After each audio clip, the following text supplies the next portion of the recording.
diberikan nikmat umur, nikmat kesehatan. Kemudian selawat dan salam sama-sama kita hadiahkan kepada junjungan kita Nabi besar Muhammad SAW yang sama-sama kita hormati Ibu Kepala SMP Negeri 2 Padang beserta wakil, yang saya hormati Bapak Ibu Majelis Guru.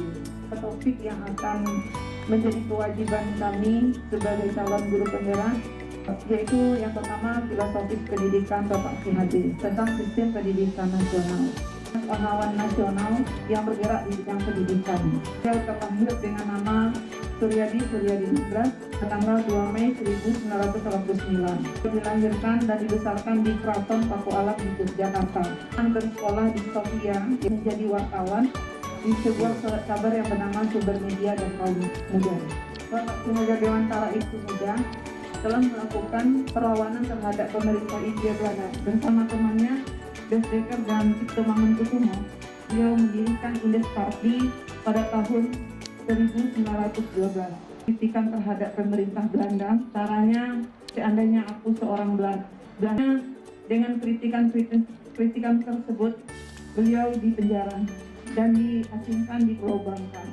Desdeker dan Cipto Mangunkusumo itu melakukan pembelaan, kemudian mengkritik Belanda. Akhirnya ketiga tokoh ini diasingkan oleh pemerintah Belanda ke Belanda. Selama pengasingan tersebut, Ki Hajar Dewantara mendalami tentang pendidikan dan pengajaran. Kembali dari beliau tetap melakukan kritikan terhadap Belanda tentang proses pendidikan yang dilaksanakan oleh Belanda. Akhirnya beliau juga keluar masuk dari penjara. Kemudian pada tanggal 3 Juli 1922, beliau mendirikan sebuah lembaga pendidikan yang bernama Taman Siswa. Karena di Taman Siswa ini boleh bersekolah. Guru atau pamong yang dipanggil pada saat itu melakukan pendidikan dengan semboyan Ing Arso Sung Tulodo, Ing Madio Mangunkaso, dan Tuthuri Handayani. Di depan harus memberikan contoh, di tengah harus membangun semangat, dan di belakang harus mendorong. Sesudah Indonesia merdeka, Ki Hajar Dewantara diangkat oleh Presiden Soekarno sebagai di pendidikan RI pertama. Ya, pada tanggal 2 Mei merupakan hari kelahiran beliau, diperingati sebagai Hari Pendidikan Nasional hingga saat ini. Itulah sekilas tentang profil Ki Hajar Dewantara. Pemikiran-pemikiran kritis dari Ki Hajar Dewantara ini dilatar belakangi dengan sistem pendidikan pada masa Hindia Belanda, di mana pada masa pemerintah Hindia Belanda tersebut pendidikan ada, tetapi dibatasi kepada orang-orang tertentu, orang-orang yang dibutuhkannya saja untuk boleh bersekolah. Kemudian materi-materi yang diberikan itu hanya terbatas dalam bentuk berhitung, membaca dan menulis seperlunya saja. Untuk apa? Tujuannya adalah untuk menjadi pegawai-pegawai Belanda di dalam melancarkan perdagangan Belanda tersebut. Pemikiran dari Bapak Ki Hajar Dewantara itu, yang pertama adalah beliau menjelaskan tentang makna pendidikan dan pengajaran. Menurut Bapak Ki Hajar Dewantara, pendidikan itu adalah menuntun sejumlah kodrat anak agar anak mencapai keselamatan dan kebahagiaan yang setinggi-tingginya, baik sebagai seorang manusia maupun sebagai seorang anggota masyarakat. Pengajaran menurut Ki Hajar Dewantara merupakan proses dari pendidikan, yaitu memberikan ilmu dan faedah buat anak, baik dari kisah kawan hidupnya nanti untuk kehidupannya secara lahir dan secara batin tingginya. Nah, di sini ada kata-kata menuntun, ada kata-kata kodrat anak. Jadi dalam pendidikan, konsep pendidikan Bapak Ki Hajar, anak itu sudah memiliki kodrat. Anak bukan tabula rasa. Anak dilahirkan itu bukan seperti kertas kosong, tetapi anak sudah membawa potensi.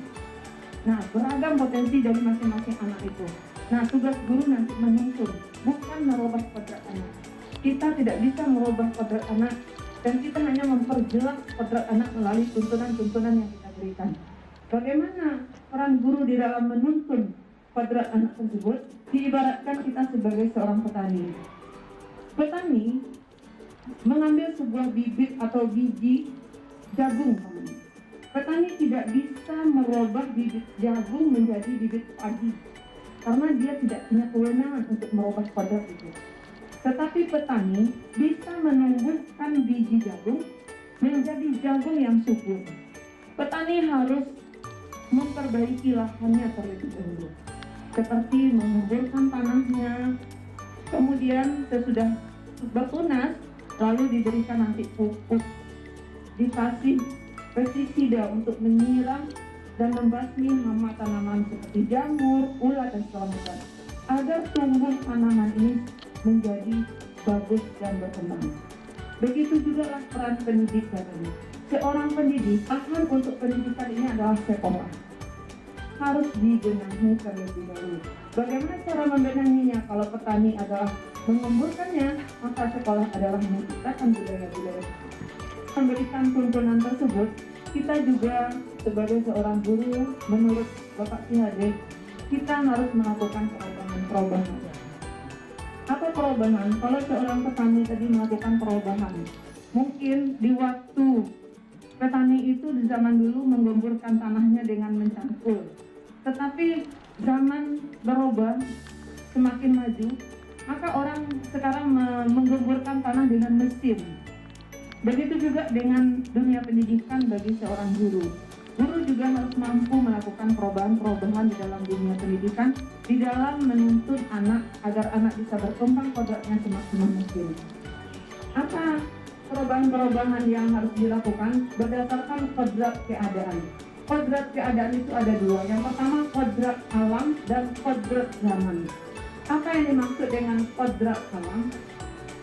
Kodrat alam itu maksudnya seorang guru harus memahami bahwa masing-masing anak memiliki kodrat yang berbeda, memiliki latar belakang yang berbeda. Kita ibaratkan kepada tanaman tadi. Seorang petani harus tahu mana tanaman-tanaman yang bisa tumbuh tanpa cahaya matahari, mana tanaman-tanaman yang bisa tumbuh mendapatkan cahaya matahari penuh. Seperti kita menata suatu ruangan. Saya pernah mendapatkan pengalaman langsung dari Bu Mekti bahwa tanaman yang bisa dalam ruangan ini seperti ini. Tanaman yang bisa di luar itu seperti ini. Jadi jenisnya berbeda. Sama dengan kita memberikan pendidikan, bahwa kita seorang pendidik harus memahami bahwa anak itu berbeda-beda. Mana yang bisa diginikan, mana yang bisa dibegitukan. Jadi kita harus memahaminya. Yang kedua, dalam memberikan tuntunan, kita juga harus melakukan perubahan-perubahan berdasarkan kodrat alam. Sekarang zaman adalah zaman revolusi industri 4.1, yaitu berkemajuan teknologi dan informasi. Nah, dunia pendidikan harus mengimbangi kemajuan itu. Bagaimana seorang anak dilahirkan pada zaman sekarang adalah anak milenial. Seorang guru juga harus memahami bahwa zaman sekarang itu seperti itu. Maka kita juga harus melakukan perubahan-perubahan di dalam pembelajaran kita dalam rangka menuntun kodrat anak tersebut. Nah, di dalam kita melakukan perubahan-perubahan tersebut harus ada 3 yang kita perhatikan. Yang pertama adalah dengan azas trikon. Azas trikon yang pertama adalah kita harus memperhatikan kontinuitas. Apa artinya kontinuitas? Dalam kita melakukan perubahan-perubahan tersebut, kita harus berakar dari nilai-nilai ke masyarakat kita. Seperti di Minangkabau, nilai-nilai masyarakat kita adalah adat bersyarat, syarat bersyarat kitabullah. Ada lagi kata maleren, kata mendaki, kata menurun, dan kata mendasar. Itu adalah nilai-nilai yang luhur yang ada di Minangkabau, tapi di daerah lain juga ada nanti. Maka perubahan-perubahan yang kita lakukan tidak boleh keluar dari nilai-nilai tersebut. Yang kedua adalah azas trikon itu adalah berdasarkan azas konvergensi. Apa artinya? Perubahan-perubahan yang kita lakukan terhadap kemajuan teknologi di dunia pendidikan itu titiknya adalah nilai-nilai kemanusiaan. Yang ketiga adalah konsentris. Apa itu konsentris? Tetap di dalam melakukan perubahan kita menghargai perbedaan-perbedaan yang ada di antara kita dan di antara anak-anak didik kita. Prinsip yang keempat adalah pendidikan itu harus berpusat kepada anak. Jadi ketika kita memberikan tuntunan, kita semuanya berpusat untuk kepentingan anak-anak semuanya. Apa yang kita lakukan, di mana anak bisa memperoleh keamanan, kenyamanan, semuanya berpusat kepada anak. Dan yang terakhir adalah konsep pendidikan yang diberikan oleh Bapak Ki Hade. Adalah pendidikan itu menekankan kepada budi pekerti.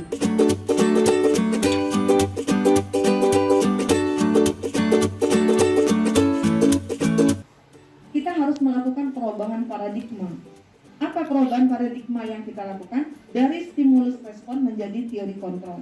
Stimulus respon mengatakan bahwa kebutuhan kita sama. Semua orang melihat hal yang sama. Kita mencoba melihat orang agar pandangannya sama dengan kita. Perilaku buruk dipandang sebagai suatu kesalahan. Orang lain bisa mengontrol saya juga bisa mengontrol orang lain. Itu stimulus respon. Isi teori kontrol. 1. Kebutuhan kita berbeda. Setiap orang memiliki gambaran yang berbeda. Kita mencoba memahami pandang orang lain. Bukan budaya positif. Yang kedua, seseorang melakukan sesuatu karena imbalan. Dia ingin dipuji, dia ingin mendapatkan suatu penghargaan di kelas. Maka kalau itu yang dilakukannya, melakukan perubahan ke arah yang lebih baik, karena menghargai orang yang menghargai dirinya dan menghargai nilai-nilai yang mereka percayai, itulah yang bisa mewujudkan budaya positif. Dan nilai-nilai kebajikan yang muncul dalam keyakinan itu kehormatan. Jadi kita sepakat untuk sama-sama menghormati. Nanti kita bisa bertanya kepada anak, apa sih yang saling menghormati itu? 1. Mengembalikan barang ke tempatnya. 2. Dilarang mengganggu orang mati. Jadi yang diingat oleh anak, kita sama-sama memiliki sifat saling menghormati. Apa bentuk-bentuk orang yang saling menghormati itu? Ini dia. Jadi yang diingat oleh anak ini, ketika anak melakukan suatu perbuatan yang tidak menunjukkan sikap menghormati, kita bisa melakukan restitusi.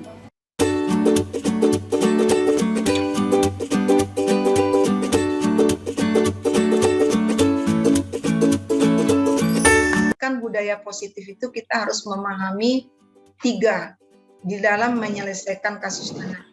Kalau restitusi, mereka tidak dihukum, mereka hanya diajak untuk ngobrol, mereka hanya dikembalikan kepada keyakinan mereka. Ketika mereka melakukan suatu kesalahan, sesudah melakukan keyakinan, kita bertanya aja, apa keyakinan yang sudah kamu langgar? Nah, mereka akan ingat, oh ya saya buat keyakinan, ini Bu yang saya langgar. Mereka dengan bahasa yang bagus, perasaan yang enak, kemudian mereka bisa menemukan solusinya sendiri. Apa solusinya? Oh ya Bu, saya bisa memperbaikinya kembali. Nah, itu konsep ini konsepnya aja dulu Bapak Ibu ya. Kemudian kita juga harus tahu kebutuhan dasar manusia. Pertama, kebutuhan bertahan hidup, kebutuhan akan kasih sayang, kebutuhan akan kekuasaan, kebutuhan untuk kebebasan, dan kebutuhan untuk kesenangan.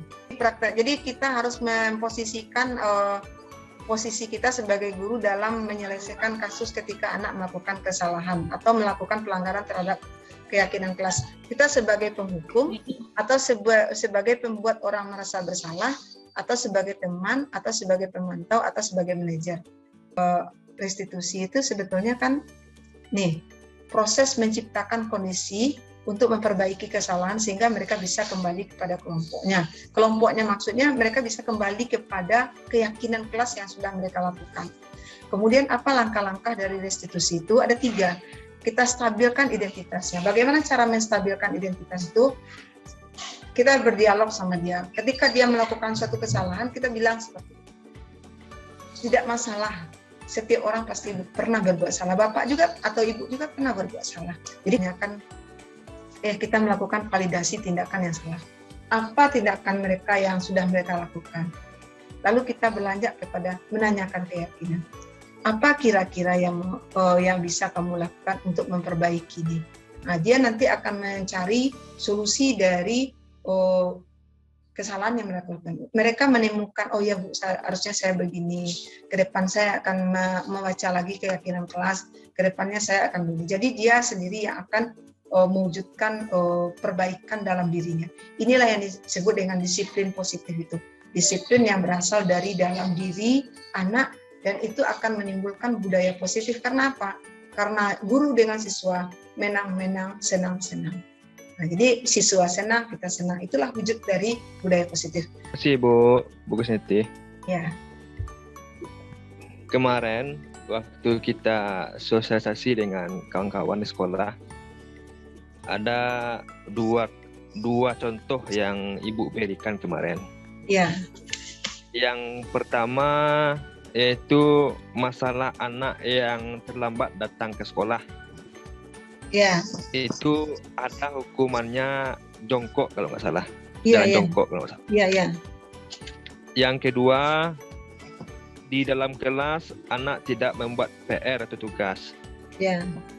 Itu sanksinya membuat tugas di pustaka. Iya. Yang jadi pikiran oleh saya, Ibu, bagaimana tindak lanjut kita mengenai siswa yang terlambat, tetapi hukuman yang diberikan oleh guru piket seperti itu, dan termasuk guru yang ada di kelas. Iya. Maunya kita kan nggak seperti itu, Ibu. Iya. Mungkin salah satu langkah awalnya itu kita tegur dulu. Mm-mm. Kita tanya kan, Iya. kenapa terlambat? Nah, kadang anak itu dia menjawab, iya Pak, saya terlambat karena mungkin orang papanya mungkin yang telat bangun, Iya. atau ada adiknya SD Iya. yang nebeng sama papanya, Iya. sehingga siswa tersebut telat. Otomatis tentu kita terima dulu Iya. apa yang disampaikan oleh siswa. Iya. Sehingga untuk hukuman yang seperti jalan jongkok itu kita tiadakan. Iya. Dalam artian kita langkah awal itu kita berikan arahan dulu kepada siswa kita untuk tidak mengulangi kembali. Nah, ini yang kita temui di sekolah. Biasanya siswa yang telat 1 kali, 2 kali, yang ketiga itu diproses oleh guru BK. Itu biasanya yang saya lihat. Diproses oleh guru BK, lalu siswa itu mungkin dalam proses tersebut mungkin dia mengiyakan. Dalam artian besoknya dia tidak terlambat lagi. Yang kedua, hari kedua dia tidak terlambat lagi. Nah, kita temui nanti di minggu berikutnya itu juga siswa yang terlambat. Nah, berarti proses dari guru piket ke BK berarti belum selesai penyelesaiannya. Nah, maunya kita penegasan dari pihak sekolah berupa apa kira-kira sanksi yang bersifat positif itu untuk siswa tersebut, sehingga siswa tersebut tahu bagaimana disiplin sekolah. Mungkin seperti itu, Bu Siti. Terima kasih Pak Ari. Jadi mungkin Pak Ari menegaskan jika anak melakukan suatu kesalahan, kalau ingin menciptakan budaya positif, itu salah satunya adalah kita berperan sebagai mentor dan atau sebagai manajer. Kalau kita sebagai mentor, berarti kita harus melakukan konsekuensi. Konsekuensi itu adalah aturan yang disepakati. Siapa yang mensepakati? Guru dengan anak. Kita juga sekolah yang membuat, tetapi di dalam peraturan tersebut sudah ada konsekuensinya. Contoh, anak terlambat 1 kali prosesnya ini, 2 kali ini, 3 kali. Tapi itu muncul di dalam peraturan yang sudah dibuat oleh sekolah. Dan anak membaca, ada paham kamu. Ada paham kamu dengan konsekuensinya. Tapi kalau hanya peraturan saja Pak Ari, Bapak Ibu semuanya, itu belum bisa kita melakukan dengan konsekuensi. Karena mendadak kan, bisa bertukar-tukar nanti itu Pak Ari. Ketika anak itu terlambat, ada yang suruh jongkok, ada siram bunga, dan segala macam. Sih, ketika kita buat aturan yang banyak itu, tuliskan juga apa konsekuensinya. Begitu banyaknya itu Pak Ari.